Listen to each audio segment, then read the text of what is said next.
Welcome to Keto Meals and Recipes.com. Today I'm going to make my no-bake peanut butter pie, aka mousse cheesecake, which by the way was requested by Karen L. So I'm dedicating this video recipe to you, Karen, with my thanks. For this pie you will need to pre-make my Oreo pie crust. I will provide more information on how to make the crust in a moment.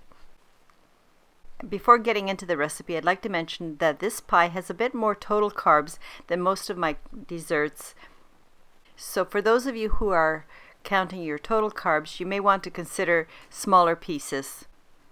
However, you should know that most of the carbs come from three ingredients: the peanut butter itself, cocoa powder, and the cream cheese. But the total carbs are offset because the first two ingredients also have a lot of dietary fiber. You'll find that this is a very filling, rich in flavor, and very satisfying pie. And although I recommend that you cut it into 12 servings, we have found that when we're serving this as an after-meal dessert, that a full 1/12 slice was way too much, and my sons even only ate about half and saved the rest for another time. And if you're a peanut butter lover like we are, you might also want to try these treats: my recently posted peanut butter bars, or my peanut butter and almond cups, or this delicious peanut butter fudge. So that you can make the best choices for your dietary needs, here are the macronutrients. The macronutrient ratio for each slice of my no-bake peanut butter pie is 4.5 to 1, with 11.4 grams of total carbs, 4.7 grams of dietary fiber, resulting in 6.7 grams of net carbs per tasty and generous slice. Now let's get started. As I mentioned, you will need to make my Oreo cookie pie crust. To make the crust, just follow my Oreo cookie recipe as per my directions. The recipe, as I've written it, will make a full batch. However, you'll only need about half of the dough.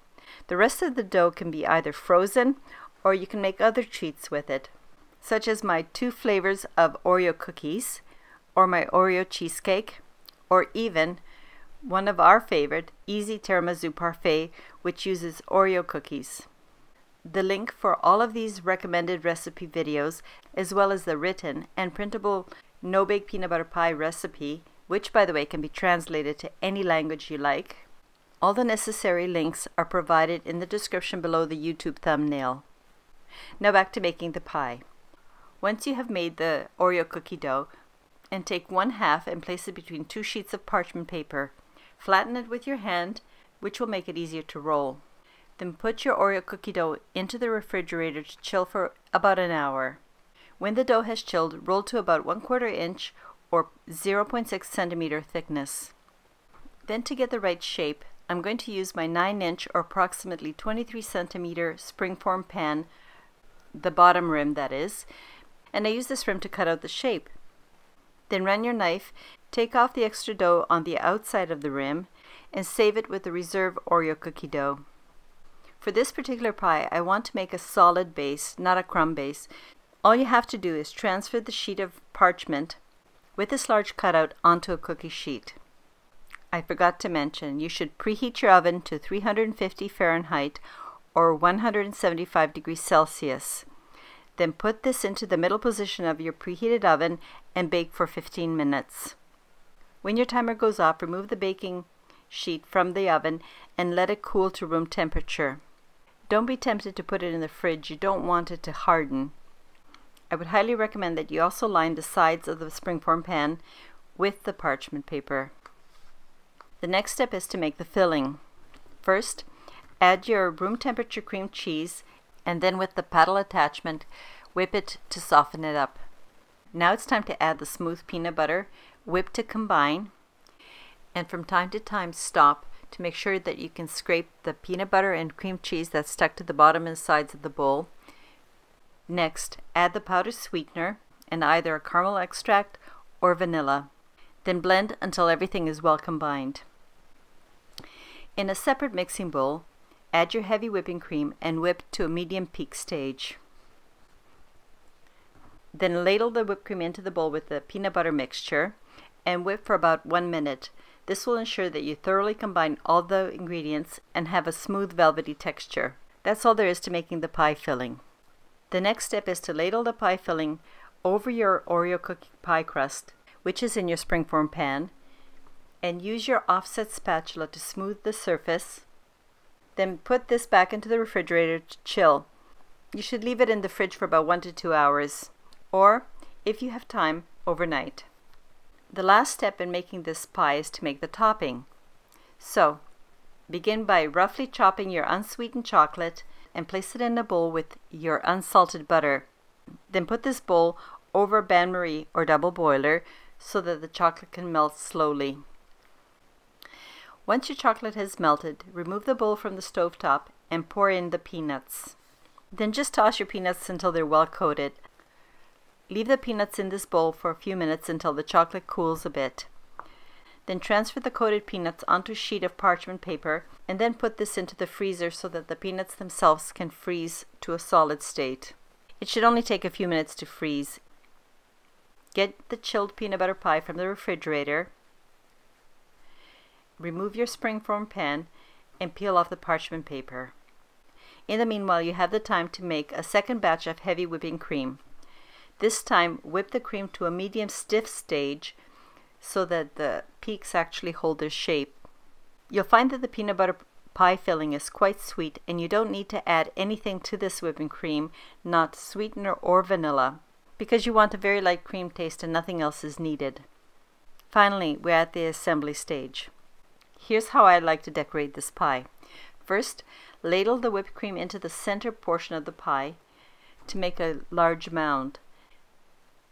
Then, using an offset spatula, distribute the cream by pushing it towards the outside edge, but not over. Leave this outside edge as a raised ring. Now take your offset spatula and flatten and smooth the center portion of the whipped cream on the pie. I had a bit of chocolate left over from my coated peanuts, so I remelted it, and I'm going to use it to drizzle the chocolate in a crisscross line pattern over the center portion of the whipped cream.